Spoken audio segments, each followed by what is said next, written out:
Mais en attendant, on va déjà react sur ces 52 secondes hein, qui sont déjà lourdes de sens, n'est-ce pas? Alors j'essaye de checker les invités multiples.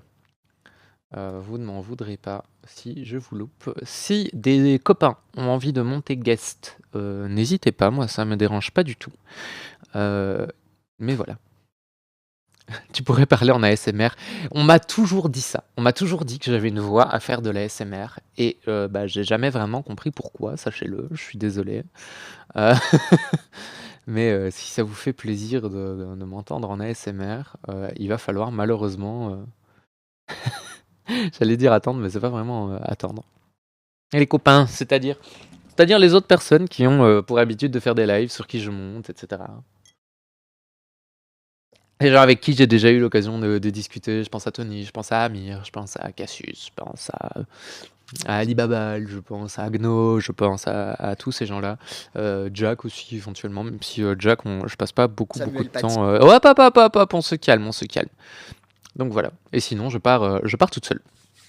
Et ce sera très très bien aussi. Mais si le chat il s'affiche, arrête de paniquer, ça sert à rien. Alors, oh, là j'ai quelque chose de correct.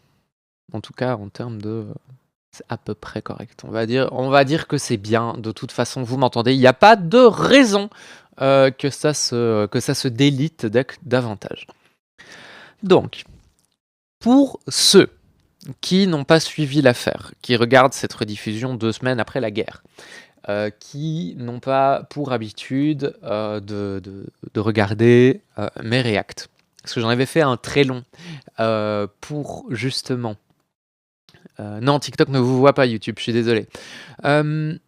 Donc, pour ceux qui n'ont pas l'habitude de regarder ma chaîne, je fais assez rarement des reacts. Je les fais quand j'estime qu'il y a quelque chose de très très important. Parce que j'estime que parfois il y a un devoir de mémoire et un devoir de choses. Je réagis pas aux actualités habituellement. Parce que j'estime que faire du react aux actualités, il faudrait un temps plein pour faire ça correctement. Et je ne me renseigne pas suffisamment pour que ça soit le cas. Donc quand il y a des gens qui parlent d'actualité, la plupart du temps, je vais parler d'actualité chez eux. Cependant, ici, pour le moment, il se passe quelque chose d'important dans la postasphère. Et quand je parle de l'apostasphère, je parle en réalité de la sphère de la critique de l'islam au sens général. Pas simplement notre apostasphère sur TikTok et sur YouTube. Je parle de la critique de l'islam en général. Parce qu'il y a le procès en deuxième instance, donc en appel,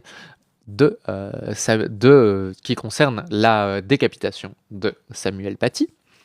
Je ne le dirai qu'une fois, mais comme ça au moins vous êtes sûr que vous l'aurez et il n'y aura pas de doute.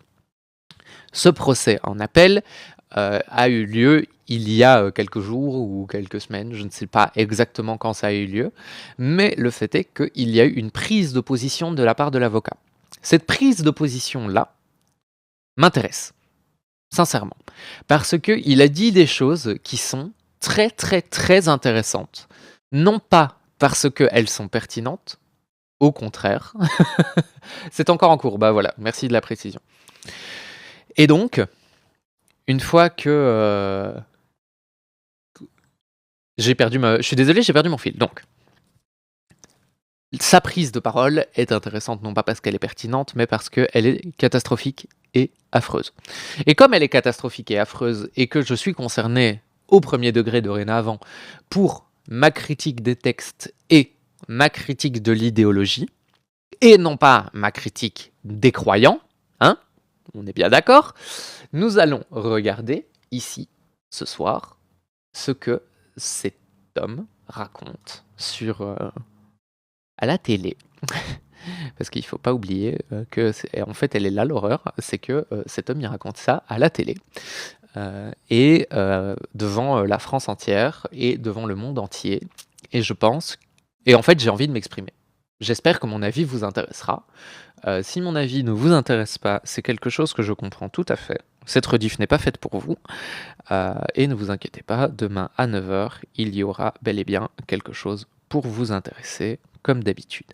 Je vais juste prendre le temps de noter le timecode pour justement pouvoir retrouver mes rediffs facilement. Parce que ça, c'est ma manière de fonctionner, puisque nous sommes le samedi 31, dernier jour de janvier, samedi 31 janvier 2026, et nous allons regarder, puisque nous allons regarder la rediffusion de ce fameux avocat. Nous allons commencer à 10 minutes à peu près, et c'est la rediff de l'avocat. Voilà, comme ça c'est noté, et je ne peux plus me tromper. Je vais donc... c'est une rediff par live. Si, vous tracassez pas. Vous regardez un live, mais je parle aux personnes qui sont à la rediff. Alors vous allez voir mon écran apparaître. Paf! Waouh! Vous avez vu comme c'est bien? Je vais me mettre en petite. Hop là! Je vais cacher le texte. Pouf! Et nous allons regarder ça. Et vous allez voir, ça va être génial, ça va être super. Je vais juste me mettre en un tout petit peu plus grande, histoire que vous continuiez quand même à voir ma bouille. Parce que ce que lui raconte n'est quand même pas le truc le plus intéressant de l'univers. Comme d'habitude, pour ce genre de choses, on va retourner... Ah, c'était... Je me trompe toujours quand je retourne les choses, sachez-le. Je ne sais jamais si c'est vertical ou horizontal. Nous allons donc le retourner afin d'avoir moins de problèmes, de pouvoir me mettre en plus grand. Et nous allons écouter ce qu'il a à dire et lui couper la parole toutes les 5 minutes. Et si vous avez le lien pour la version longue de cette interview, cela m'intéresse évidemment, puisque j'ai beaucoup de choses à dire par rapport à ça. Soyez prêts. Nous y allons donc. La décapitation de Samuel Paty, elle est tellement horrible qu'elle écrase tout le dossier. Je vais dire exactement la même chose que ce que j'ai entendu à gauche et à droite. Mais qu'on soit bien d'accord, ici, on n'est pas dans un procès ouvert. Les procès ne fonctionnent pas de manière ouverte. C'est-à-dire que quand vous faites le procès d'une personne pour un acte en particulier, ici, nous sommes donc sur un procès en appel pour complicité d'actes terreaux, eh bien, on n'est pas sur la mise en contexte et la recontextualisation du dossier. On est uniquement sur la contextualisation de l'acte de complicité d'actes terreaux, de participation à la chaîne du terreau. Et donc, là, on est sur quelque chose qui est excessivement vicieux. Parce qu'en premier lieu, là, la phrase d'accroche, elle est excessivement réseaux sociaux friendly. C'est-à-dire que là, en 3 secondes, vous avez vraiment la personne qui va utiliser de toute sa rhétorique, qui sait qu'il va être découpé, et donc, il utilise les mots les plus choquants et les plus violents possibles dans le but de happer votre attention pour écouter. Quand je dis votre attention, c'est pas votre attention forcément à vous, c'est l'attention de l'auditoire. Parce qu'il sait très très bien qu'en utilisant cette rhétorique-là, il va pouvoir s'attirer la sympathie populaire d'une certaine population. Il va pouvoir mettre en parallèle quelque chose qui n'a rien à faire dans ce procès. Rien du tout. Vraiment rien du tout. Parce que elle n'écrase pas le dossier. C'est le dossier. La décapsulation est le dossier. C'est de ce sujet-là qu'on parle. On n'est pas en train de trouver toutes les raisons pour lesquelles Monsieur Paty, Samuel Paty, on est arrivé à se faire décapsuler. On n'est pas là pour faire le procès de Samuel Paty. Et la phrase là, elle est dure. Elle est vraiment dure. Parce que c'est comme une inversion de la charge de la preuve, si vous voulez.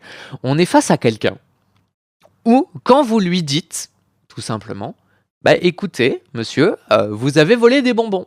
Et il va vous dire, oui, mais il faut pas oublier que ce vol de bonbons écrase tout le dossier. Parce que la raison pour laquelle moi j'ai volé ces bonbons, c'est parce que, attention, tenez-vous bien, ils étaient devant moi dans une pochette pas fermée. Et donc, c'est compliqué. Et moi, je suis pas d'accord avec cette technique-là. C'est la rhétorique de la jupe trop courte, effectivement. C'est la rhétorique du « c'est la faute à la victime ». C'est le fameux « vous l'aviez bien cherché ». Et moi, je ne suis pas d'accord avec ça. C'est pas quelque chose que je peux laisser passer. Je ne veux pas laisser passer ça, quelle qu'en soit la raison. en fait. Il peut pas y avoir de justification correcte d'un acte pareil. Et il n'y a pas à écraser le dossier. Il n'y a pas à dire que ça prend toute la place. Non. Si ça prend toute la place, c'est parce que c'est de cela qu'on parle. Et on ne parle pas d'autre chose. Si vous voulez trouver des circonstances atténuantes à de la complicité d'actes terreaux, je suis désolé de vous dire que vous avez une morale branlante. Moi, j'aurais été avocate. J'aurais plutôt joué la carte de la procédure. Veillez à ce que la procédure soit respectée, veillez à ce que les droits soient respectés, veillez à ce que tout se passe dans le bon côté. Mais là, utiliser cette rhétorique-là, ça fait peur. Vous savez à quoi ça me fait penser ? Tout à l'heure, j'étais sur un live d'un copain, de droite ou de gauche, et on disait exactement la même chose. On est sur une rhétorique qui est une rhétorique autoritaire. On est dans ce côté où, si vous vous faites casser la tronche, c'est que vous l'avez bien cherché. Et que ce soit par l'autorité religieuse ou par quelconque autorité que ce soit, c'est injustifiable en démocratie. On ne peut pas justifier une violence quelconque par « ça écrase tout le dossier ». Je ne suis pas d'accord. Je ne suis pas d'accord avec ça. Et je ne peux pas être d'accord et personne ne peut être d'accord avec ça. Et là, on a regardé 5 secondes de la vidéo. Et ces 5 secondes qui sont déjà catastrophiques. Pour moi, on pourrait s'arrêter là et dire on est vraiment dans une catastrophe. On est dans un naufrage, une aversion accusatoire de l'enfer et s'arrêter là. Mais on ne s'arrête pas là. C'est-à-dire que l'inversion accusatoire, elle va plus loin. Et vous allez voir à quel point c'est fabuleux. Qu'il y a un tabou. Nous n'avons pas le droit de le dire. Qu'il procédait à la discrimination des élèves musulmans. Et là, on est face à un mensonge. On est face à un mensonge. C'est-à-dire que si vous avez un petit peu connu le dossier, le fameux dossier, qui n'est pas du tout écrasé par l'aboutissement de ce dossier, hein, on est face à un déni de réalité. Lorsqu'un professeur dit à sa classe, si jamais vous n'avez pas envie de voir ces caricatures, vous pouvez sortir de la classe, vous êtes de facto taxé de discrimination envers les musulmans. Félicitations, vous vivez en France au XXIe siècle, bravo. Pourquoi ça me révolte ? Ça me révolte parce que je ne sais pas si vous vous souvenez, mais j'ai eu un débat avec un gars de la team PDF qui m'a accusé de dire que tous les musulmans étaient des terreaux. Chose que je n'ai jamais dite. On est exactement dans la même rhétorique. C'est-à-dire que vous voyez qu'on a des débats ici sur TikTok. On y dit souvent que TikTok, c'est la poubelle d'Internet. Mais quand on regarde cet homme, on se rend compte qu'on est en face de la même rhétorique.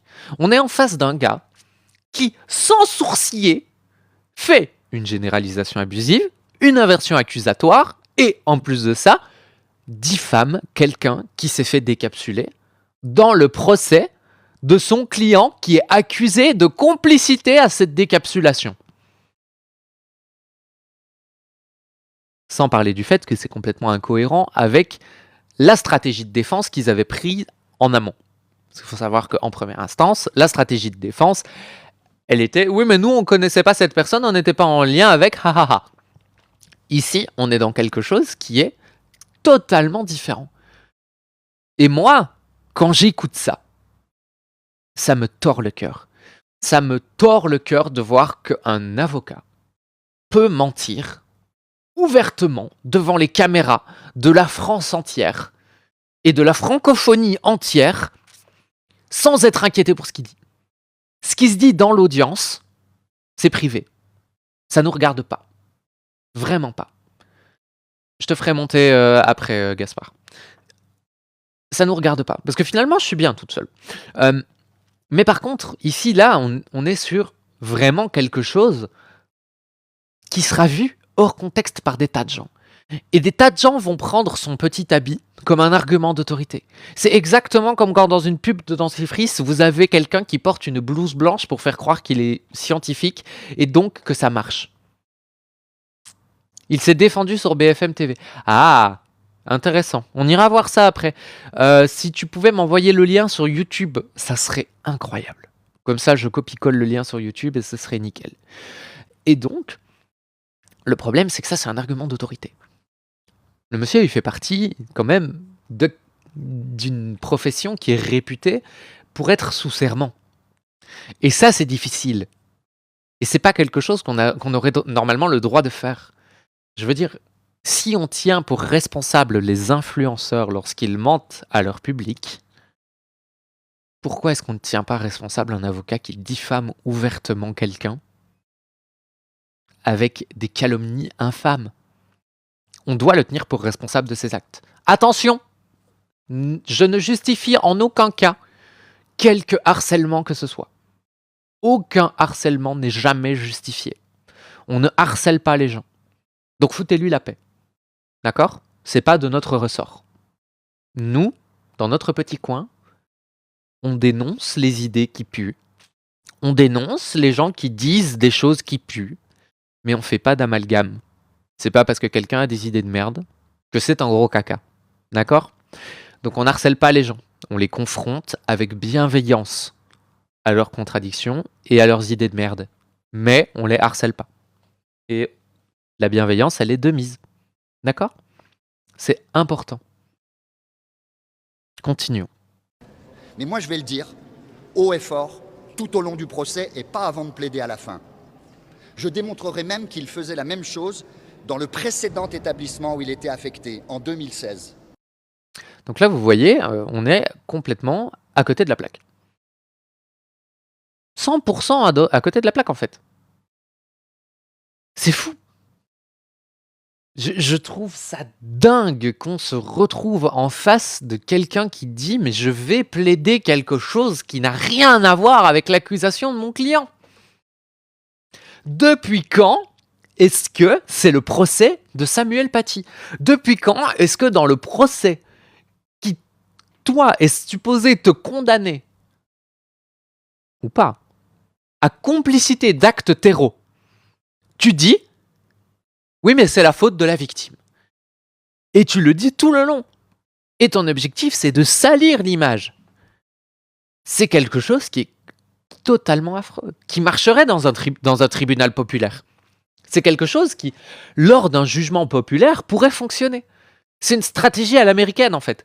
C'est une stratégie avec le but est tout simplement de convaincre le public. Si tu arrives à convaincre le public que Samuel Paty n'est pas suffisamment un être humain, et qu'en fait il a mérité ce qui lui est arrivé, eh ben c'est nickel. Mais moi, pourquoi je parle de ça? La raison pour laquelle je parle de ça, c'est parce que j'ai vraiment pas envie qu'un jour, pour ce que je fais ici, je me retrouve dans un tribunal en face de ce gars-là. J'ai pas envie. Vraiment, mais vraiment pas envie. Parce que vous vous rendez compte de l'horreur. Attendez. Il a demandé à des personnes qui pourraient être vexées ou choquées de certaines publications de... Enfin, merde! Je suis désolé, j'en perds mes mots, mais c'est difficile. C'est vraiment très très difficile. Et j'ai pas le lien sur YouTube. En l'occurrence, ici, vous voyez, si jamais je me retrouve, moi, dans ce genre de procès pour... espérons que non, hein, croisons les doigts. Que je me retrouve accusé de ce genre de choses, je veux pas que ça sorte, quoi. Et encore, c'est pire que ça. Parce que vous voyez à quel point c'est vicieux. Vous voyez à quel point c'est vicieux. Je me retrouve dans la situation où j'ai la sensation que c'est le procès de monsieur Samuel Paty. Mais c'est pas le cas. C'est pas le procès de Samuel Paty. C'est le procès des clients de cet avocat. Ça n'a rien à voir avec monsieur Paty. Rien à voir. On n'est pas en train de juger les actes de Monsieur Paty. On est en train de juger de la complicité. Je sais que vous avez l'impression que j'abuse, mais c'est important. On est en train de juger de la complicité d'un homme dans des actes terreaux. Et ça, c'est important de le rappeler visiblement, parce que les gens, ils oublient. C'est catastrophique d'en arriver là. Catastrophique. C'est dans le dossier, personne ne l'a jamais dit. Menteur. C'est dans le dossier, les gens l'ont dit. Et la raison pour laquelle les gens n'ont jamais dit ce que toi t'as dit exactement mot pour mot, c'est parce que c'est pas la vérité. Faites un effort, quoi. Je vous supplie, faites un effort. Alors lui disait que c'était pour protéger les élèves par rapport à cette caricature. Mais on ne protège personne dans l'école de la République en discriminant, en demandant à des élèves de se désigner en fonction de leur religion. Et c'est pas ça qui s'est passé. Encore une fois, ce n'est pas ça qui s'est passé.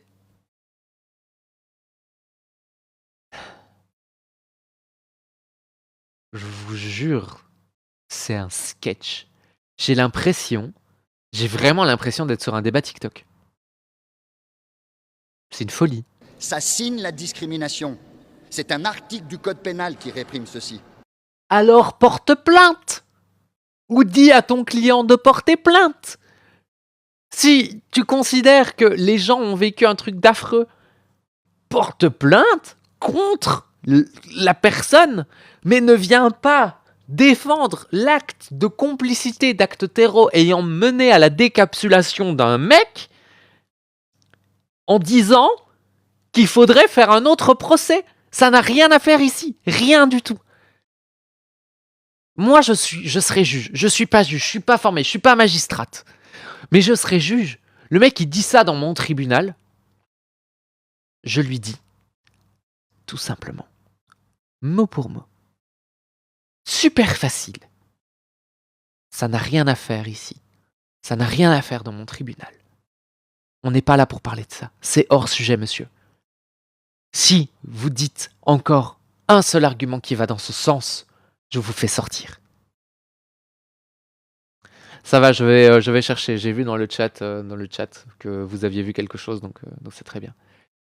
J'irai checker tout ça une fois qu'on aura terminé ça. On a presque fini.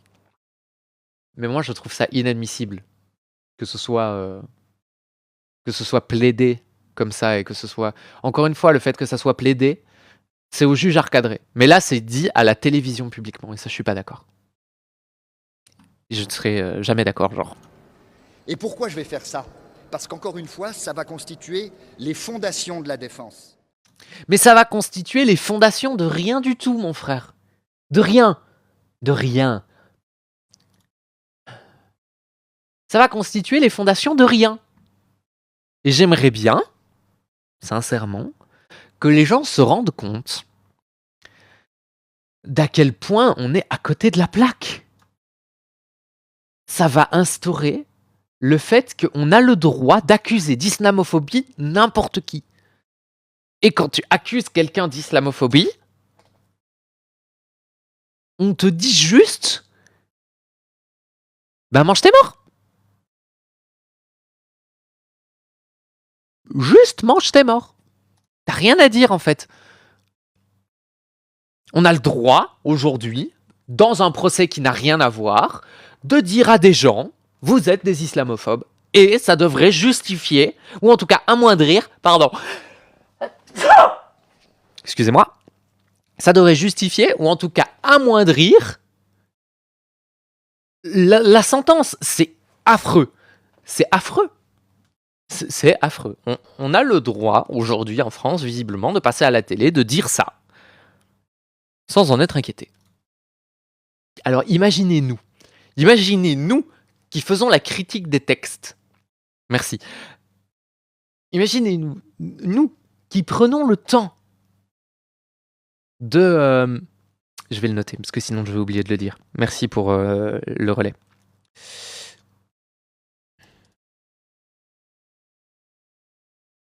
Nous qui prenons le temps de parler des textes, avec les personnes de confession, pas seulement musulmanes, mais de toutes les confessions. On dit aux gens, si vous voulez parler de religion, parlez de ça.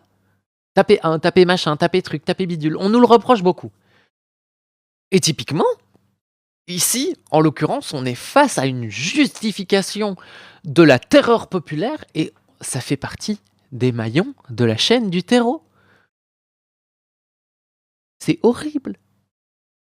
Et tout le monde trouve ça ok, tu vois. Et je trouve ça affreux que personne n'ait recadré cet homme en disant oui, mais c'est pas le bon procès, quoi. Décapitation. Oui, non, mais ça, on l'a vu déjà.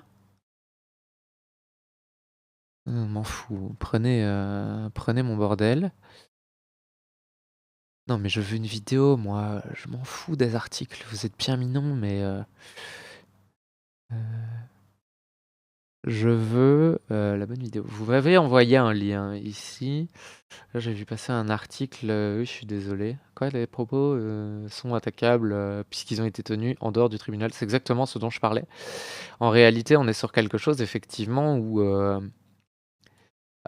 effectivement, on est en dehors du tribunal.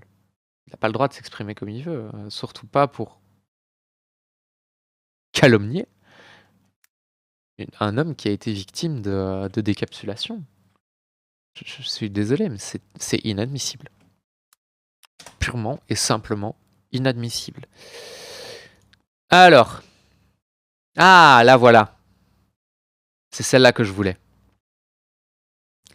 J'ai dénoncé sur les différents médias, nanani nanana. Je suis pas sûr qu'on va faire tout le quart d'heure. Pour être tout à fait honnête avec vous. Je ne sais pas, peut-être, peut-être pas. On verra. Si à un moment ça commence à tourner, en rond, on arrêtera. Parce que bon, j'ai quand même d'autres choses à faire de ma vie. Mais si jamais il y a des choses intéressantes à dire, je les dirai. En tout cas, je ne vais pas me gêner. Donc allons-y. J'ai dénoncé devant les médias français, et c'est ce que je vais faire à l'audience, les origines de cette affaire. Je suis désolé, mais non, non, non, ce ne sont pas les origines de l'affaire. Ah, ils sont cool les emojis, hein. Ouais, j'ai mis des petits emojis sur YouTube. Vous avez des badges aussi pour les membres YouTube. J'en fais jamais la pub, c'est l'occasion. Étant donné qu'on parle de Monsieur Paty, autant avoir de l'indignité jusqu'au bout, hein, n'est-ce pas? Donc, je dénonce les origines de cette affaire, mais c'est pas vrai. Vous dénoncez des origines fausses de cette affaire. Et elle est là l'horreur en réalité. Elle est là l'horreur. À savoir que le professeur Samuel Paty, et c'est un tabou de dire ce que je vais dire, parce que l'horreur du crime, sa décapitation, écrase en fait l'audience, écrase le dossier. Et comme vous voyez, il y a une forme de fierté. Hein. Il le répète ad nauseam, au premier sens du terme. Hein. Donc l'ad nauseam, qu'est-ce que c'est? Histoire de faire un petit peu d'esprit critique dans cette horreur, que vous puissiez un petit peu comprendre mieux les ficelles. À quoi ça sert, l'ad nauseam? En marketing, il y a une théorie assez solide et assez vérifiée qui prouve que quand vous entendez quelque chose 7 fois, vous commencez à l'intégrer, que vous soyez d'accord avec ou pas. Donc là, son objectif à lui, c'est de répéter cette phrase. Et cette phrase mot pour mot. D'accord? Cette phrase, mot pour mot, c'est « ça écrase tout le dossier, c'est tellement horrible que ça écrase tout le dossier, c'est tellement horrible que ça écrase tout le dossier. » Et que vous le vouliez ou non, ça rentre dans votre inconscient. Et vous allez finir par vous dire « Ah mais en fait oui, effectivement, ça écrase en partie le dossier. » Et donc, il y a une forme d'injustice finalement. Sauf qu'encore une fois, ça n'a rien à faire dans le dossier de Monsieur Paty. Parce que c'est une affaire différente.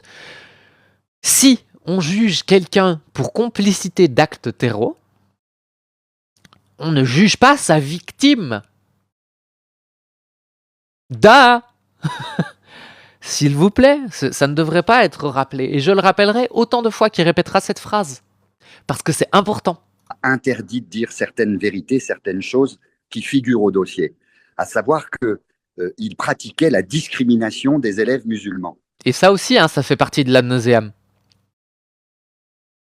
Ça fait partie de l'ad nauseam. On est vraiment là-dedans. On est vraiment dans le je vais vous le répéter jusqu'à ce que vous l'imprimiez, jusqu'à ce que vous l'intégriez. C'est important. Il faut que vous vous en rappeliez. Il faut que vous vous souveniez de ça. Et si possible, que de ça. Et il est là le problème. Il demandait, avant de montrer une caricature de Mahomet particulièrement obscène, hein, presque pornographique, il demandait aux élèves musulmans de lever le doigt dans la classe pour ensuite les inviter à sortir, les inciter à sortir, leur suggérer de sortir, car ils pouvaient être choqués. Et encore une fois, ici, nous sommes dans un mensonge total et absolu. Non pas pour la caricature, parce que le fait de montrer la caricature, effectivement, c'est ce qui s'est passé. Mais par contre, Monsieur Paty, de ce qu'on sait, des choses qui ont été rapportées, des témoignages des différents élèves, de tout ce genre de choses. Ah, merci Mahomet, t'es trop gentil. Il offre des subs. D'ailleurs, tu es censé remercier Cassius. Je l'ai retenu, donc merci à Cassius. Et on se retrouve donc dans un mensonge.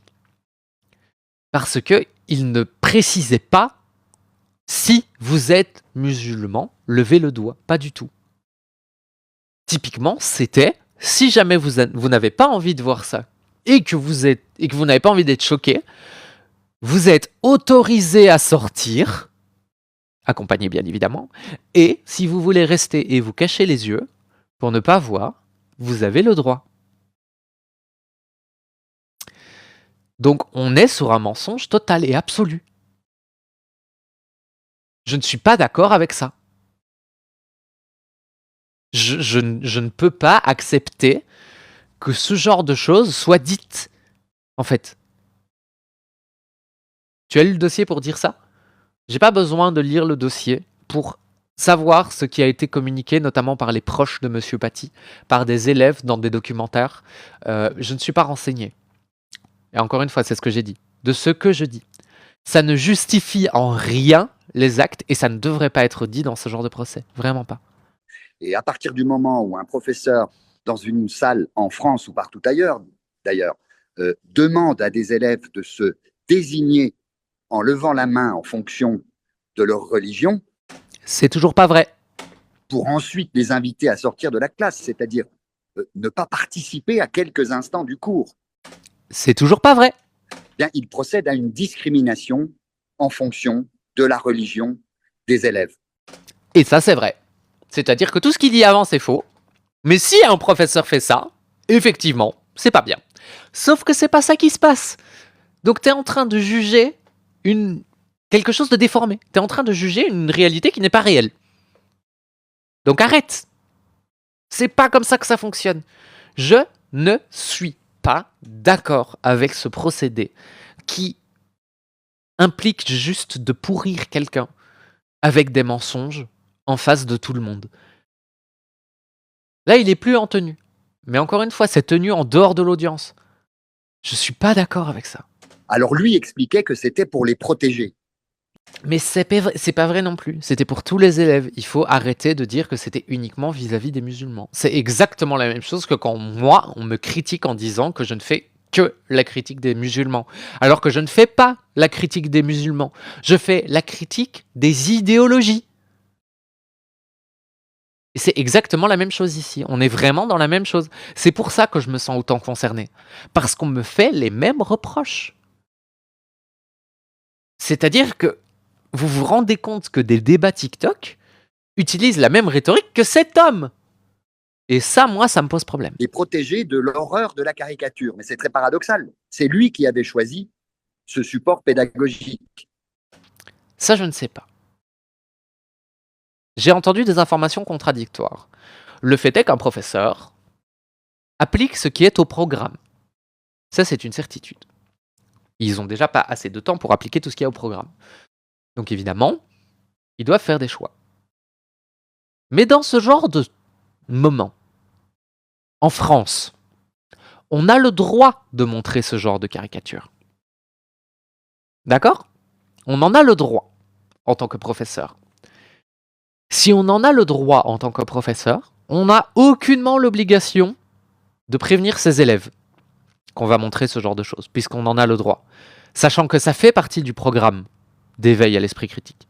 Et à la, pas à l'esprit critique, mais à la liberté d'expression. Désolé, je suis trop à fond dans mon, dans mon combat pour l'esprit critique. Si on en a le droit, on n'est pas censé pouvoir être puni d'avoir proposé aux élèves de s'en prémunir. Encore une fois, de ce que je sais, il n'y a pas eu de discrimination spécifique. Donc voilà.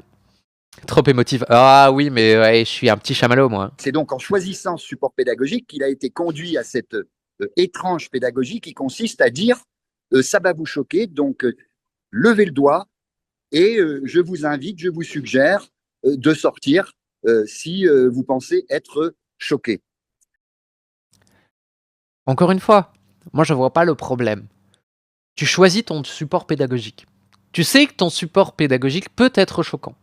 Mais pour toi, en tant que professeur, c'est important de faire passer ce message. Gentiment, tu dis à tes élèves, si vous pensez être choqué de ce qui arrive, je vous autorise à quitter la classe ou à fermer les yeux, ou en tout cas, je vous autorise à ne pas suivre cette image-là en particulier. On va en parler, et vous aurez le droit d'en parler avec moi, il n'y a pas de problème, mais moi j'ai décidé de vous la montrer. Normalement, il ne devrait pas y avoir de soucis. Normalement, ça ne devrait pas poser problème. Parce qu'encore une fois, il n'y a pas de critique particulièrement dirigée, ou en tout cas, il n'y a pas de discrimination particulièrement dirigée vers une religion ou une autre. Encore une fois, ça c'est de la calomnie, c'est du mensonge. Et le problème, c'est que tout son argument se pose là-dessus. Et c'est ça qui m'en... Vous voyez ce que je veux dire? Alors, une fois que j'ai dit cela, j'ajoute que lui donc disait que c'était pour les protéger de la caricature. C'est la 3e fois que tu le dis, arrête de te répéter s'il te plaît. Je vais accélérer la vidéo si vous m'autorisez. Si vous trouvez que c'est trop rapide, dites-le dans le chat, je vous lis. Mais c'est long, en fait. Et c'est pas que ça m'embête, mais ça m'embête un peu. Surtout qu'il n'a pas l'habitude de s'exprimer devant une caméra et qu'il a tendance à faire beaucoup de pauses. Mais le problème, c'est qu'on est en République française, dans une école laïque de la République française, et dans ce cadre-là, on ne peut pas discriminer les élèves de cette façon. Un cours doit... Non, mais il n'y a pas de discrimination. Le cours, il est ouvert à tous. Et comme le cours, il est ouvert à tous, on ne discrimine pas les gens. À la limite, on discrimine les gens selon leur sensibilité. Mais jusqu'à preuve du contraire, la sensibilité de quelqu'un, c'est bien de vouloir la respecter. Imaginons que dans un cours de morale, tu abordes, par exemple, la thématique de l'IVG, du droit à l'IVG. Tu l'abordes en morale. Parce que c'est un exercice intéressant. C'est un exercice qui va susciter des débats, c'est l'occasion de commencer à mettre le ressenti, etc., etc. Et tu sais, en tant que bon professeur qui est à l'écoute de tes élèves, qu'il y a une personne dans la classe qui a été touchée de près de ça, par ça. Que ça soit via un proche ou que ce soit personnellement, on s'en fout. Mais tu sais qu'il y a quelqu'un qui a été touché de très très près par une IVG. Que tu proposes à la totalité des élèves en disant si c'est un sujet qui vous touche de trop, on va regarder une vidéo qui peut être un peu choquante, je vous autorise à quitter le cours même si on en parlera quand même après, mais je vois pas où est le problème.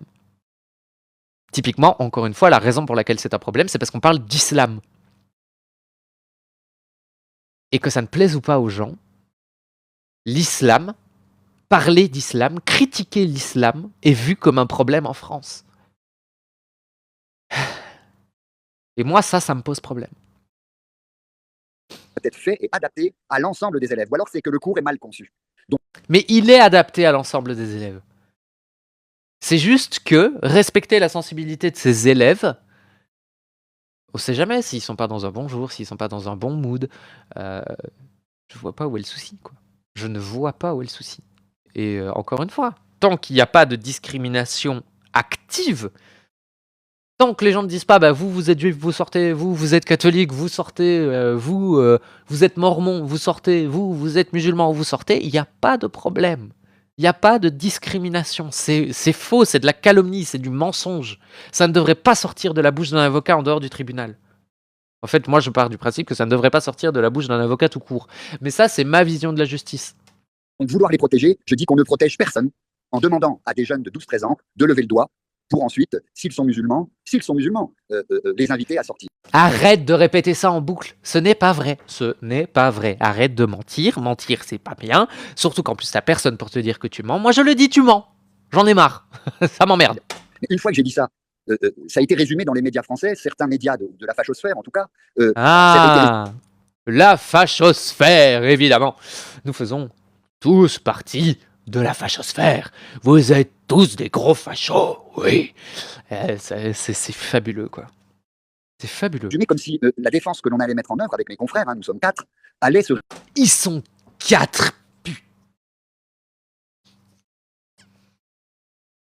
4 avocats.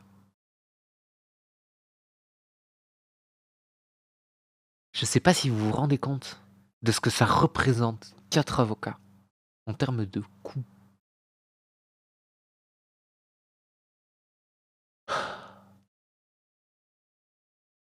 J'espère un jour avoir assez de thunes pour avoir 4 avocats. Hein. Entre nous, je prendrai 4 meilleurs d'avocats par contre, ça je vous l'accorde. Mais waouh quoi. Waouh. Et en plus, il l'a répété tout le long. Donc là aussi, il change. Parce que nous, on regarde les 2 vidéos à la suite l'une de l'autre. Il dit... Attendez, qu'est-ce qu'il dit ? Une fois que j'ai dit ça, ça a été résumé dans les médias français, certains médias de la fachosphère en tout cas, ça a été résumé comme si la défense que l'on allait mettre en œuvre avec mes confrères, nous sommes 4, allait se résumer à cela. Et c'est ce qu'il dit tout le long de la première vidéo. Hein. Si vous écoutez la première vidéo, c'est ça qu'il dit. Il dit, je vais défendre bec et ongle ça, tout le long du procès, je ne vais pas attendre le plaidoyer de fin. Donc là, on est dans une torsion de la réalité, on est dans... Encore une fois, la vérité n'a plus aucun sens. La vérité n'a plus d'intérêt. Ce qui compte, c'est ce que vous croyez. Et on est là-dedans. On est vraiment dans une manipulation de masse. C'est une folie. C'est une folie. Sous-entendu, Samuel Paty finalement a bien cherché son sort. Je n'ai jamais dit cela. Non, t'as jamais dit ça, mais c'est ça que tout le monde entend. Et t'es avocat. Normalement, t'es spécialiste de la rhétorique. T'es spécialiste des petites consignes, des petites lettres, des petites de ce genre de choses. Normalement, tu as fait des années d'études pour apprendre à lire le droit, pour apprendre à utiliser chaque faille possible dans un discours juridique. Et là, tu nous sors que t'as jamais dit ça et tu t'étonnes que tout le monde ait entendu ça. Mais est-ce que tu te rends compte de la portée de tes propos ? Je suis désolé, je te tutoie. Mais parce que toi et moi, que tu le veuilles ou non, on est sur un pied d'égalité. On est 2 êtres humains. T'es en dehors du tribunal, t'es pas avocat, t'es un être humain d'abord. Et là, je parle d'être humain à être humain. Si jamais tu tombes sur cette vidéo, imaginons, et que cette vidéo se retrouve dans une quelconque plainte portée contre X parce que tu te sens harcelé par les gens, parce que tu as pris position de manière publique.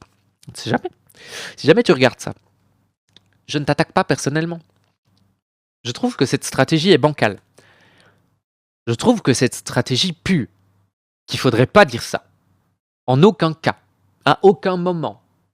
Parce que justement, ça peut mener à ce genre de dérive de la part du public. Et je te responsabilise en disant que tu ne peux pas ne pas avoir conscience. Tu es obligé, de par ta position d'avocat, d'avoir conscience de la portée de tes propos, particulièrement tenus à la publicité, j'allais dire. Particulièrement tenus publiquement. Tu devrais le savoir. Samuel Paty n'a pas bien cherché son sort. Il n'a jamais mérité l'horreur qui lui est arrivée. Merci. Au moins, tu as l'honnêteté de le dire. Mais il aurait peut-être fallu le dire avant de dire qu'il discriminait les élèves. C'était peut-être important. En fait, Parce que là, t'as lâché 52 secondes de dinguerie, et pendant les 52 secondes de dinguerie, t'as pas dit une seule fois, non, il a pas mérité son sort. Ça prenait vraiment 3 secondes à placer. Hein. Tu viens de le faire là maintenant, ça prenait 3 secondes à placer. Mais c'est pas parce que l'horreur du crime est spectaculairement sanglante et dramatique dans l'histoire de la République française. Un prof décapité, c'est l'horreur absolue. Mais ce n'est pas parce que l'horreur est absolue que ça doit interdire à la défense de M. Sefrioui de plonger dans le dossier et d'en extraire la seule réalité, à savoir. Je coupe parce que j'ai besoin de process l'info. Cette discrimination. Et ça n'est pas un élève qui le dit, ça n'est pas 2, ça n'est pas 3, c'est une vingtaine d'élèves. Encore une fois, il n'y avait pas de discrimination spécifique. Donc s'il n'y a pas de discrimination spécifique aux musulmans, on ne peut pas l'accuser de discrimination spécifique aux musulmans. Vous comprenez l'idée? Et au-delà de ça, si Monsieur Sefrioui veut faire le procès de Monsieur Paty, il peut l'attaquer en justice. Qu'il le fasse, on s'en fout. C'est pas le sujet. Là, on parle de complicité d'actes terreaux. On ne parle pas de la culpabilité ou non de Monsieur Paty de faire une discrimination dans sa classe. Ça n'est pas le bon procès pour tenir cette rhétorique. C'est aussi simple que ça. Ça devrait se résumer à ça. Si tu veux un procès pour parler de ça, fais un procès pour parler de ça. Je me demande comment il va faire pendant encore 10 minutes pour ne pas tourner en rond. Non seulement dans une classe, mais dans une seconde classe. Et pas seulement en 2020, peu avant les faits, mais en 2019, en 2018, en réalité depuis des années, 2017 et avant. Donc ça faisait des années que ça durait. Donc, alors là, vraiment, on est sur un niveau de diffamation. J'ai le même dans ma tête de... mais pas une, pas deux, mais 50, 100 fois. Vous aurez la ref ou vous ne l'aurez pas. Si vous ne l'avez pas, tant mieux. Est-ce que tu pourrais exagérer un tout petit peu plus? Mais pas sur la base d'un mensonge d'une gamine qui n'était pas dans le cours et qui a fait croire qu'elle était dans le cours. Et là, c'est vrai qu'elle a menti. Ce n'est pas sur la base d'un mensonge que M. Sefrioui s'est ému, a légitimé son indignation. Et là, par contre, il n'est pas du tout en train de raconter n'importe quoi sur tout le dossier, tu vois. Pas du tout ça qu'il racontait en première instance. Pas du tout, mais pas du tout. Et là, par contre, hop, ça change. Hop là. En interrogeant les autres élèves, on s'en fiche que la jeune collégienne ait menti sur sa présence. Ah bah oui, on s'en fout. C'est pas important. C'est ça qui a mené à l'acte. C'est pour ça qu'il est là. Hein. C'est pour ça qu'il y a ce procès. Mais ça, on s'en fout. C'est vraiment, mais l'agitation du chiffon rouge en mode, regarde là-bas. J'ai l'impression d'être en face. Tu sais, du JDG qui explique comment fonctionne YouTube, quoi. Les clés, regarde les clés. Ah, punaise, ça me rend ouf. Car dans son mensonge, il n'y avait qu'un seul aspect qui était mensonger. C'était sa présence dans le cours. Mais il y a un seul aspect qui est mensonger, c'est sa présence dans le cours. C'est là-dessus que tout se base. Sachant qu'en plus, dans son mensonge initial, elle a dit qu'elle était présente et qu'elle n'était pas sortie. Donc, c'est bien la preuve qu'on n'est pas face à une discrimination. Sur quoi j'ai cliqué? Qu'on n'est pas face à une discrimination spécifique. Désolé pour ceux qui font des demandes. Hein. Je termine ça et puis on discute après, c'est promis. Donc, elle a dit qu'elle était restée. Et la preuve que c'est pas une discrimination spécifique, c'est qu'on ne l'a pas forcée à sortir. Donc, il n'y avait pas de discrimination spécifique, encore une fois. Il se tire un carreau dans le pied, mais le carreau, il est épais comme ça. Carreau d'arbalète. Hein. Sur le reste, elle n'a fait que dire la vérité qui a été confirmée par au moins une vingtaine d'élèves, ainsi que plusieurs professeurs qui s'opposaient à la pédagogie de Samuel Paty. Et je veux dire aussi, attention, que c'est simplement le premier étage. Dénoncer la discrimination n'est que le premier étage de la fusée argumentaire de la défense de M. Sefrioui. Alors, je vais refaire la phrase dans le bon sens. Parce qu'il nous dit, je vais plaider ça tout le long. Mais ce n'est pas la base de notre défense. Mais c'est le premier étage de la fusée. Le mec se contredit toutes les deux phrases. Je suis pas la seule à m'en rendre compte. Ce mec se contredit toutes les deux phrases. C'est incroyable. L'agitation du chiffon rouge, la non-cohérence de ses propos dans son propre argumentaire. Le fait qu'il raconte des dingueries qui ont été prouvées fausses, non seulement en première instance, mais en plus de ça, via des témoignages de gens, enfin, ça me terrifie. Ça me terrifie. Ça me terrifie. C'est pour expliquer que l'indignation de M. Sefrioui était légitime, qu'il traitait un problème sérieux en République française. Qu'il porte plainte. Si il veut parler de ce sujet, il porte plainte et il fait son propre procès. Ça ne doit pas venir dans un procès où Samuel Paty est la victime. On n'est pas en train d'attaquer Samuel Paty dans ce procès-là. Si vous voulez faire un procès, faites-le. Portez-vous partie civile, je m'en fous. Mais faites un procès spécifique par rapport à ça. Ça n'a rien à faire là. Rien. Ça n'a rien à faire là. Dans une école publique de discrimination des élèves musulmans. Mais à la suite de ce premier étage de la fusée, nous allons développer le reste de l'argumentaire. À savoir que ce qu'il a fait, ensuite, n'a aucun lien de causalité avec les événements. Pourquoi ? Bon non. Aucun lien de causalité. La preuve. La preuve. S'il ne l'avait pas fait, il se serait fait décapsuler quand même. Et il dit ça, et il bronche pas, quoi. Tu n'es pas objective. Non, je ne suis pas objective. Mais là, ce que je fais, c'est du divertissement. Je suis pas là pour être objective. Tu monteras après pour en parler. Aucun problème. On a bientôt fini. Mais je ne suis pas objectif et je ne me prétends pas être objectif. Je suis un être humain avec des sentiments. Et mes sentiments font que je ne peux pas être objectif. C'est vrai qu'il a fait une vidéo dans laquelle il appelle à... Mais c'est pas parce que je ne suis pas objectif que je ne peux pas être pertinente. C'est important quand même que vous fassiez la différence entre objectif et pertinent. C'est pas parce que quelque chose est objectif que c'est pertinent. Et c'est pas parce que quelque chose est pertinent qu'il est objectif. Il y a des sanctions administratives contre Samuel Paty. Pas de la violence, il n'a jamais appelé à la violence. Donc, quoi ? Ensuite, n'a aucun lien de causalité avec les événements. Pourquoi ? C'est vrai qu'il a fait une vidéo dans laquelle il appelle à des sanctions administratives contre Samuel Paty. Pas de la violence, il n'a... J'ai pas vu la vidéo, je ne sais pas. Mais s'il fait une vidéo en public pour appeler à des sanctions administratives concernant un professeur, il ne peut pas non plus ne pas se douter que ça va avoir des énormes conséquences. Sachant qu'en plus de ça, il a été élevé dans un contexte où il est écrit dans ses livres qu'il considère comme vrais qu'il y a des sanctions affreuses concernant les ennemis de l'islam. Appeler en public à ça, c'est faire un appel à la violence. C'est faire un appel à tout ça. Il devrait le savoir. Si nous, ce qu'on fait en tant qu'influenceur peut être considéré par certaines personnes comme un appel à la haine contre les musulmans, le fait de demander en public une sanction administrative devrait aussi pouvoir être considéré par ces mêmes personnes comme un appel à la haine. Sauf que c'est pas ce qui arrive. Il y a une logique à deux vitesses. Et il est là le problème. La logique, c'est d'abord la cohérence. Il n'y a pas de cohérence, ça ne peut pas marcher.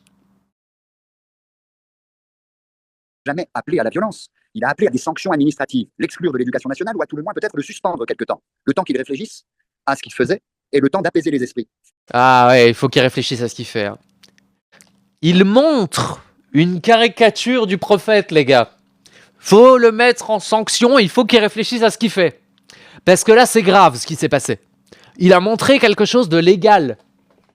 Il a montré quelque chose de légal à ses élèves.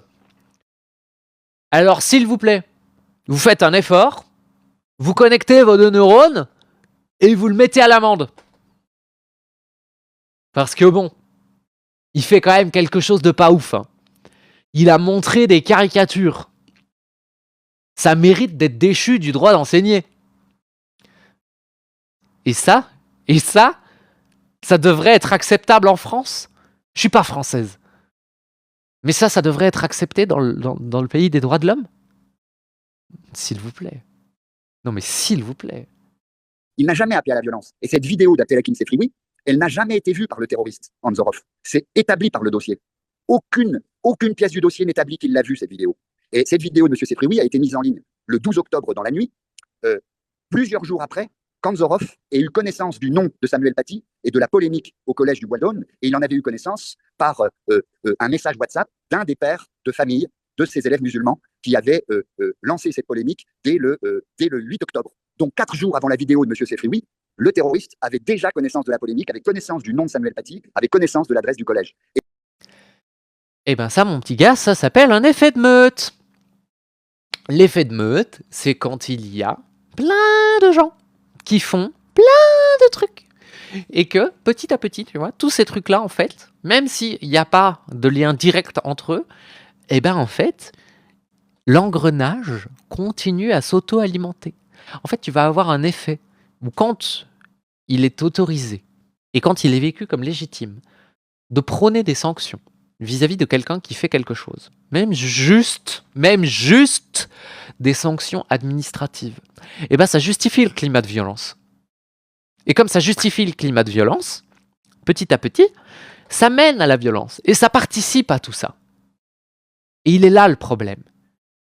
C'est qu'en fait, c'est une forme de déresponsabilisation à cause du nombre de personnes. Plus tu vas avoir de personnes dans la chaîne, moins chacun va se sentir responsable de la fin.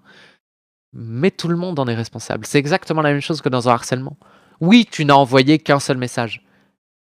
Mais ce message, il a mené au S de la personne. À l'auto-pragmatisation de la personne. Donc tu as une responsabilité. Et ta responsabilité, elle est déterminante. Et bien là, c'est pareil. Cette vidéo n'avait pas lieu d'être. S'il voulait avoir, encore une fois, qu'il y ait des sanctions, s'il est capable d'engager 4 avocats, eh ben, il était capable de le faire pour faire un procès à M. Paty de son vivant. Il n'y avait pas de nécessité à faire un appel sur les réseaux sociaux. Et M. Sefrioui, dans sa propre vidéo ultérieure, ne cite à aucun moment d'ailleurs le nom de Samuel Paty. En précisant d'ailleurs que pas de lien de causalité entre ce que fait M. Sefrioui, qui ne connaissait pas le terroriste. Le terroriste ne le connaissait pas. Ah ben là, on y retourne, tu vois. Là, on est de nouveau dans quelque chose. Mais là, ces arguments-là, ils sont recevables. Ils sont entendables. Ils peuvent être faux. Bien sûr qu'ils peuvent être faux. Mais, au moins, ils concernent le dossier. Merci de parler du dossier. Jamais il n'avait été en contact. En revanche, des personnes qui ont été jugées et condamnées en première instance et qui n'ont pas fait appel, puisque nous sommes en appel, je pense à une certaine Priscilla Mangel, dont le nom électronique était Cicatrice Sucrée, étrange pseudonyme. Celle-ci a été condamnée pour provocation au terrorisme parce qu'elle était en lien pendant plusieurs jours avec le terroriste décapiteur Anzorov. Elle était en lien avec lui, elle l'excitait, elle l'incitait au passage à l'acte, elle lui donnait des informations sur le professeur et elle renforçait sa haine dans les jours précédents le crime qui a effectivement eu lieu. Eh bien, 4 avocats pour 4 accusés. Ça va. Je vais donc partir du principe. Mais même s'il a l'argent pour un avocat, mon argumentaire tient toujours. Donc voilà, il y a des gens qui n'ont pas fait appel. Bah oui, il y a des gens qui n'ont pas fait appel parce qu'il y a des gens, ils savent très très bien que s'ils font appel, ils vont prendre plus cher. Cette femme, Priscilla Mangel, Cicatrice Sucrée, a été condamnée pour provocation au terrorisme et elle a été condamnée, tenez-vous bien, et grand bien lui fasse. Je ne suis pas en train de la critiquer, mais elle a été condamnée à 3 ans de prison avec sursis, sans jamais avoir effectué un seul jour de prison, en détention provisoire. Pas un seul jour de prison, et 3 ans de prison avec sursis, c'est-à-dire pas de prison. Mais si tu trouves ça honteux, t'es du mauvais côté. Rends-toi compte que t'es du mauvais côté. Ça ne va pas. Allez, un peu de sérieux. Monsieur Sefrioui, qui n'a aucune responsabilité causale pénale dans ce qui est arrivé au professeur, a été condamné à 15 ans de prison sans connaître le terroriste, sans appeler à la violence, pour association de malfaiteurs terroristes. C'est-à-dire que les juges ont considéré que, vu l'ambiance terroriste en France à l'époque, cette djihadosphère dont on parle beaucoup, vu les risques, eh bien, en faisant sa vidéo, en demandant des sanctions administratives, M. Sefrioui, en allant voir la principale du collège pour obtenir des sanctions administratives. Il n'est pas allé tout seul, hein. C'est quand même ça le problème, c'est que s'il y était allé tout seul, il n'y aurait pas eu de problème, et là, il n'était pas tout seul. Avec à ses côtés M. Chnina, le père de famille, on a considéré que ces deux-là, M. Chnina et M. Sefrioui, qui est le seul qui m'intéresse, avaient néanmoins pris des risques terroristes à tel point qu'ils en deviennent les complices du terroriste. Enfin, c'est pas exactement les complices puisqu'ils sont accusés d'association de malfaiteurs terroristes. Mais enfin, sur le plan de la peine, ça revient au même parce que les deux complices supposés qui étaient avec le terroriste en voiture pour acheter un couteau, je dis bien terroristes supposés car ils sont en appel et puis on verra bien s'ils sont innocentés ou condamnés. Eh bien, eux, ils ont pris 16 ans. Donc, ceux qui connaissent le terroriste, ceux qui circulent avec lui en voiture, qui achètent un couteau, ils prennent 16 ans. Priscilla Mangel, qui incite à l'acte M. Anzorov, qui lui donne des informations sur Samuel Paty, l'adresse du collège, et qui renforce les informations et la haine du Tchétchène futur décapiteur, elle prend 3 ans de prison avec sursis. Et... Mais si tu trouves ça honteux, encore une fois, peut-être qu'ils auraient dû être punis plus durement, peut-être. Mais bordel, c'est toujours pas le sujet. Oui, monsieur, j'ai été flashé, mais il y a quelqu'un, il a été flashé à 10 km/h de plus que moi, on a la même amende. C'est quoi cette rhétorique? My God. Monsieur Sefrioui, ainsi d'ailleurs que Brahim Shnina, prennent 15 et 13 ans de prison. 13 ans de prison pour un père de famille, qui n'a rien à voir avec le terrorisme. 15 ans de prison pour un défenseur, un militant des droits civiques et civils des musulmans, se prend 15 ans de prison sans aucun contact avec le terroriste. Terroriste qui ne le connaissait pas et qui ne le connaissait pas, terroriste auquel il n'a donné aucune information, car il les avait déjà toutes, les informations, Anzorov. Je parle de M. Sefrioui, à aucun moment appelé à la violence. C'est quelqu'un qui n'a jamais été condamné pour violence, d'ailleurs, ni jamais condamné. Eh bien, il prend 15 ans de prison parce qu'il a voulu demander une sanction, parce qu'il s'est indigné contre cette discrimination à laquelle procédait ce professeur. Encore une fois, le problème, c'est pas la demande. S'il avait fait ça dans les clous, qu'il n'avait pas fait ça en public, qu'il n'avait pas attisé la haine, même contre sa volonté, elle est partant du principe qu'il savait vraiment pas que ça allait avoir ce genre de conséquences. Imaginons, soyons magnanimes. Je suis magnanime. Je vous en supplie. Vous devez vous rendre compte que il y a un acte qui amène à ça, qui alimente ça, qui alimente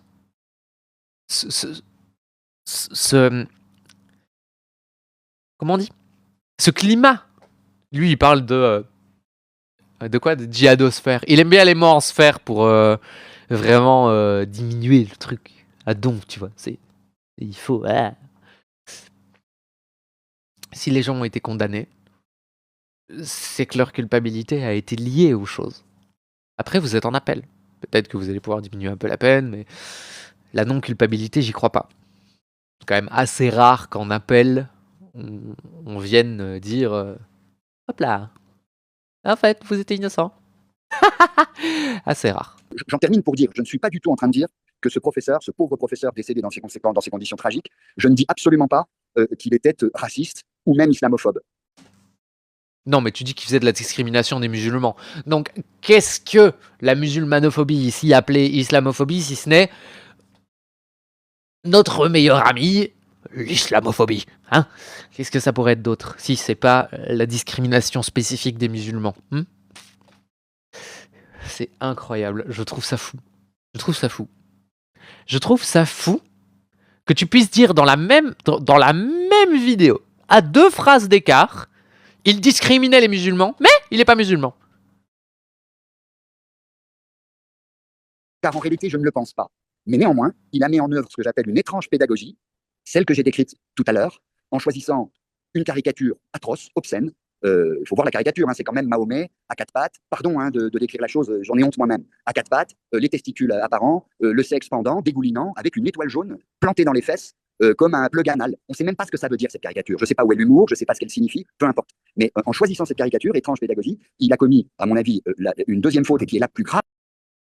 Oui, je sais, j'aurais dû être avocate. J'ai raté mon truc, mais c'est pas grave. Je fais des débats. Ça marche beaucoup mieux. Vous êtes très heureux de m'avoir et que je sois pas avocate, croyez-moi. Parce que si j'avais été avocate, j'aurais pas fait des vidéos sur YouTube. Quoi que peut-être, en fait. Bref, on s'en fout. Donc, dans tout ça, ton étrange pédagogie, s'il a la possibilité de le faire, pourquoi pas? Hein? J'ai pas envie de tomber dans l'ad personam, tu vois. C'est pas intéressant. Ici, ce qui est intéressant, c'est de se rendre compte d'à quel point on a quelqu'un qui fait une vidéo d'1 quart d'heure pour rien dire. Et ce qui est intéressant, c'est de voir à quel point il est à côté de la plaque pour chacun de ses arguments. Parce que, encore une fois, tout ça là, si c'est vrai, Ça fait partie d'une autre affaire, c'est un autre procès, c'est autre chose, ça n'a rien à faire sur la table. Il y a eu 2 minutes sur le sujet de l'affaire Samuel Paty, finalement, véritablement. Tout le reste, c'est un enrobage pour justifier des horreurs. Et qui disent que c'est pas ça, c'est pas forcément vrai. On n'arrête pas de vous répéter que c'est pas parce qu'on écrit un truc dans le Coran que c'est vrai. C'est pas parce qu'il est écrit c'est vrai que c'est vrai. Mais là, c'est pareil. C'est pas parce qu'il dit que c'est pas ça qu'il dit que c'est pas ça qu'il dit. Le fait est qu'il dit pas quelque chose qu'il dit. Et si vous n'avez rien compris à cette phrase, j'ai rien compris non plus, et c'est bien normal. On va terminer cette vidéo. En réalité, et qui a pour support cette caricature, et qui est la faute principale, à savoir demander aux élèves musulmans de lever le doigt. Pourquoi la femme en contact avec la meurtrière n'a eu que du sursis? Arrêtez de nous voiler la face. On est bien d'accord. Mais encore une fois, ça n'a rien à faire là. Moi, j'aurais peut-être bien voulu qu'elle prenne plus cher aussi. Je trouve parfois que la justice est trop clémente. Mais je ne suis pas en possession de toutes les pièces du dossier. Et ça fait partie des raisons pour lesquelles je ne m'exprime que sur ce que je vois. Typiquement, je trouve que la dame qui était en contact avec le terroriste aurait dû prendre plus que du sursis. Évidemment. Elle aussi, elle aurait peut-être dû prendre 15 ans, tu vois. Moi, j'aurais trouvé ça plus juste aussi. Mais ne faites pas dire ce que j'ai pas dit, encore une fois. Pour les inciter à sortir, et dans leur dos, montrer aux autres élèves cette caricature, pour ensuite faire revenir dans la salle les élèves musulmans, pour participer à un débat sur une caricature qu'ils n'ont pas vue. Donc, il leur a laissé la possibilité de la voir. Et encore une fois, il n'y a pas de discrimination spécifique. Et si, il les a fait participer au débat, donc ils ont raté du cours. Merde, quoi. ça revient à une exclusion en réalité des élèves musulmans. C'est la discrimination. Non, c'est pas vrai, tu mens. Mentir, c'est mal, arrête. Tout simplement. C'est le cœur de cette affaire. Non, c'est pas le cœur de cette affaire. Le cœur de cette affaire, c'est la décapsulation de Samuel Paty. Si tu veux faire d'une affaire le cœur qui est la discrimination faite par Samuel Paty, en tant qu'avocat, tu conseilles à ton client d'aller porter plainte, de déposer une main courante, de se porter partie civile, on s'en fout. C'est toi l'avocat, c'est pas moi qui sais, c'est toi qui sais. Donc tu fais ça, tu le fais bien, et tu amènes à un autre procès. Et il fallait être là avant. C'est avant qu'il fallait faire ça, pas après qu'il se soit fait décapsuler. Simplement, c'est inaudible médiatiquement. J'espère que ça le sera judiciairement, et je pense que ça le sera, parce que, comme moi, les magistrats connaissent le dossier quand même. Donc, c'est parce que les magistrats connaissent le dossier qu'ils ont été... Putain, mais le mec, il se tire des carreaux dans le pied toutes les 5 minutes. C'est parce que les magistrats connaissent le dossier qu'il a été... Attention. C'est parce qu'ils connaissent le dossier qu'il a été... c'est là que c'est dur. Condamné en première instance. Vingtaine de témoignages d'élèves qui disent ce que je dis depuis hier, ils en ont connaissance aussi. Voilà. Donc il y a plusieurs accusés, parmi lesquels M. Sefrioui, mais qui est présenté comme l'accusé emblématique. Donc oui, en quelque sorte, ça devient le procès Sefrioui, et le procès qui consiste à savoir si oui ou non les musulmans ont le droit de s'indigner lorsque leur dignité est mise en cause, notamment en classe, dans les circonstances qui étaient celles de l'étrange pédagogie de Samuel Paty. Je sais pas dans quelle langue m'exprimer, en fait. Non.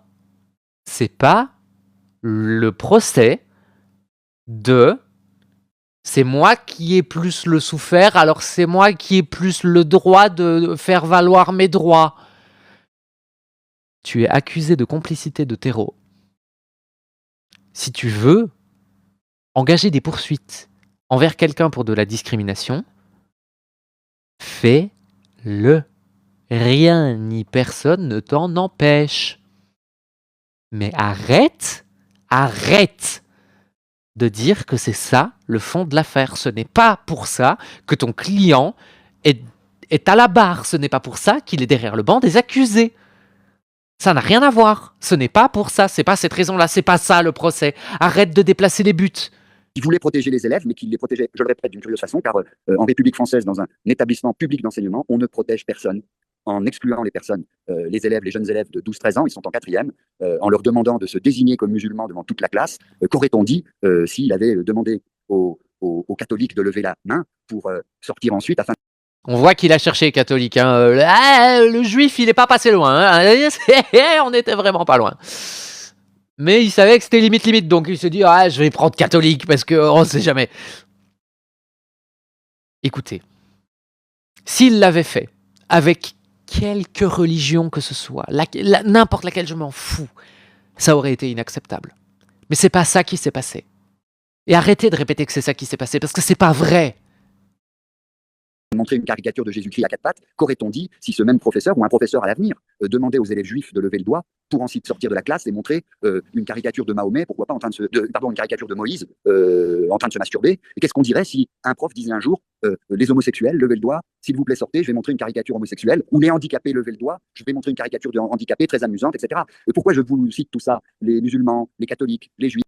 Il n'a pas su se retenir. Il a fallu qu'il cite toutes les minorités, histoire évidemment de faire ici du signalement de vertu, n'est-ce pas? On est dans un signalement de vertu magnifique, hein, donc l'objectif c'est de montrer qu'on défend toutes les causes et que si ça avait été quoi que ce soit d'autre, on aurait fait la même chose. Hein. Les handicapés ou les homosexuels, car toutes ces catégories sont celles qui sont listées par un article du Code pénal français 225-1 qui réprime la discrimination. La discrimination. Je vais le dire en ASMR, peut-être que ça passera mieux. Si c'est ça le problème de ton client, tu dois, en tant qu'avocat, lui demander de porter plainte pour que ce soit l'affaire principale traitée par le tribunal.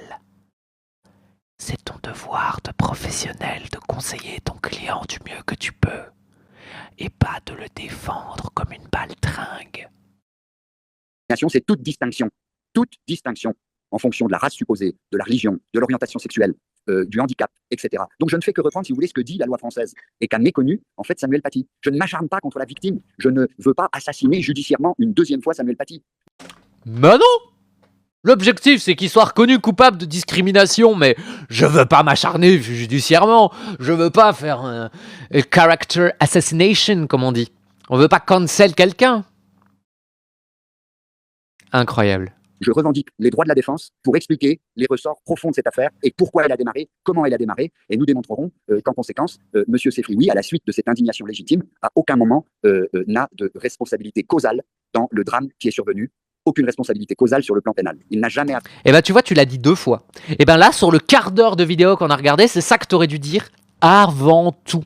T'aurais dû parler de ça et que de ça. Et oui, tout citoyen a droit à une défense. Tout citoyen a droit, je vais même aller plus loin que toi, tout citoyen a droit à une bonne défense. Et encore une fois, s'il veut attaquer Monsieur Paty sur sa discrimination envers les musulmans, il se porte partie civile et il porte plainte. Merde, ça devrait être simple, facile. Non? Moi je trouve que si. À la violence, il voulait des sanctions administratives. Je suis pas sûr qu'il fallait mettre quelqu'un à la réalisation, mais ok. Ça me dérange pas.